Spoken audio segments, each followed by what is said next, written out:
Hello guys! Hello Taurus! Welcome dito sa aking channel, Kapalaran 888 Taurus. Alamin natin kung anong messages, vibration, gabay energy. Ito ay general reading, so kung kailan mo to mapanood or kung kailan to mag-resonate sa'yo. Tingnan natin kung ano yung message na hahanapin ka nitong message nito Taurus. Okay, Taurus, organized for success. Organized for success. Second tarot deck.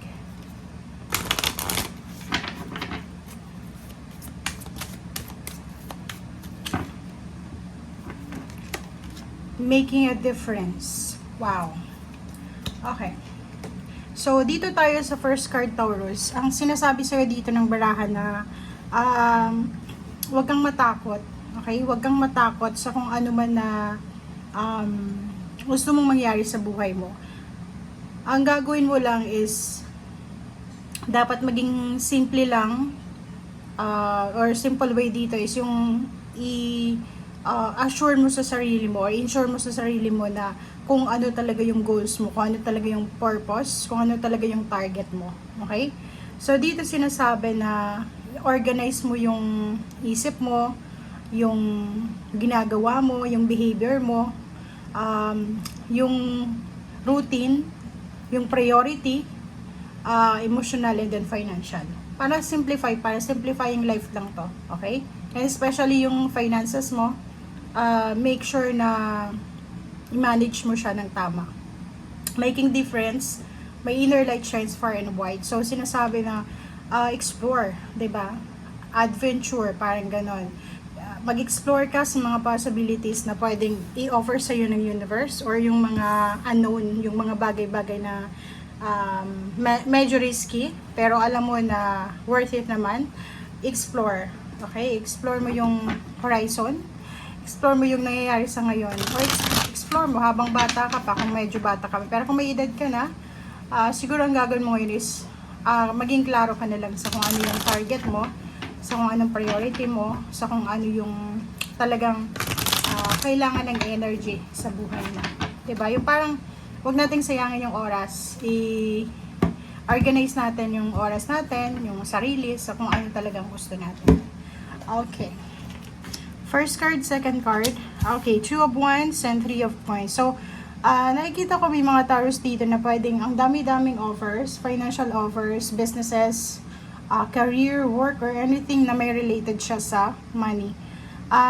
Yung iba parang left and right yung mga offer, or pwedeng walang offer pero nakikita ko sa'yo dito na parang in demand, parang ganon. So kahit saan sigurong sulok, sa kaliwa, sa kanan, sa likod mo, sa harap mo, maraming gustong makipagkaibigan sa'yo, makipag-collaborate, makipag-business partner or relationship. If intimate ito, sinasabi ng barahan na mag-iingat ka kasi choices, nasa crossroad ka. If in a relationship ka na, pag-isipan mo mabuti kung tama ba tong tatahakin mong landas. Meron ditong choices, meron ditong mga possibilities, opportunities ng business, or pwedeng teamwork, pwedeng dalawang taong nagmamahalan, pwede silang in relationship, twin flame, soulmate, pwede silang mag-formulate ng isang agenda na makakatulong sa kanila para, kumbaga, ma-improve yung buhay nila. Okay?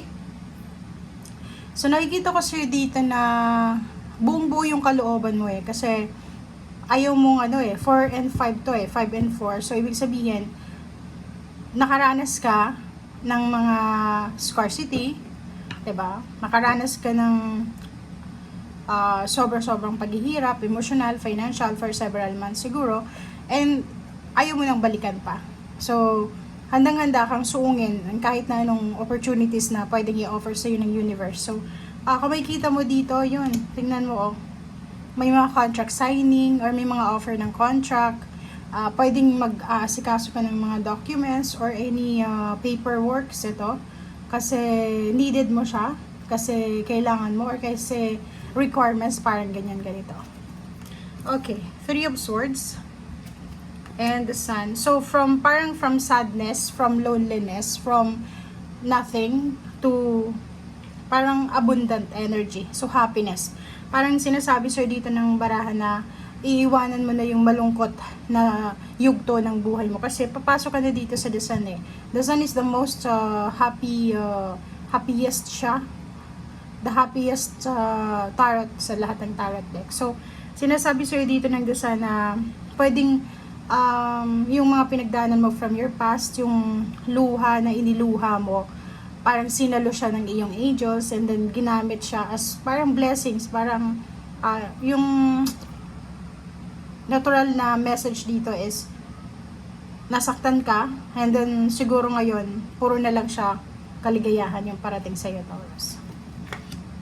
So yun, Palace of Wands, expect mo sa mga susunod na buwan, sa susunod na taon, or pwedeng days or weeks, maraming rason para maging masaya ka, maraming rason para maging excited ka, maraming rason para magkaroon ka ng boost sa iyong confidence. And nakikita ko sa'yo dito, matatag naman yung foundation mo, matatag naman yung communication mo, or yung connection mo sa ating universe, sa ating Panginoon. And sinasabi ng baraha dito, ituloy mo lang yung pananampalataya mo. Kasi ibibigay niya kung ano talagang nasa focus mo. So yung message ng tarot sa'yo this moment is kailangan mo talagang mag-focus. Kailangan mag-focus sa kung ano yung target mo. Okay, wag yung mag-multitask. Hindi pwede sa ngayon, or parang hindi bagay sa panahon mo nang mag-multitask ka. Ibig sabihin, kailangan mong ilagay lang yung energy mo, yung emotion mo, yung time, yung effort mo sa isang bagay lang. Okay? Six of Cups and then Hangman. Relationship, mga positive or negative happenings, events sa past, posibleng ibabalik sa'yo ng universe, ng tadhana. So, mag-iingat ka kasi pwedeng may mga nahang na relationship, nahang na partnership, or nahang na trabaho, or nahang na mga kung ano man to. So, literal relationship siya ang pwedeng bumalik sa'yo. So, mag-iingat ka. Iwasan mo yung toksong ito. Be patient. Kasi pag nawalan ka ng pasensya, baka bumigay ka sa temptation na yan. So, kung makikita mo, it's clear here sa yung barahan na maraming parating, maraming i-offer sa yung universe, but maging choosy ka, maging careful ka sa pagpili. Kasi dito sa Two of Wands, sinasabi, pwedeng nasa gitna ka ng crossroad, hindi mo alam kung saan ka papunta.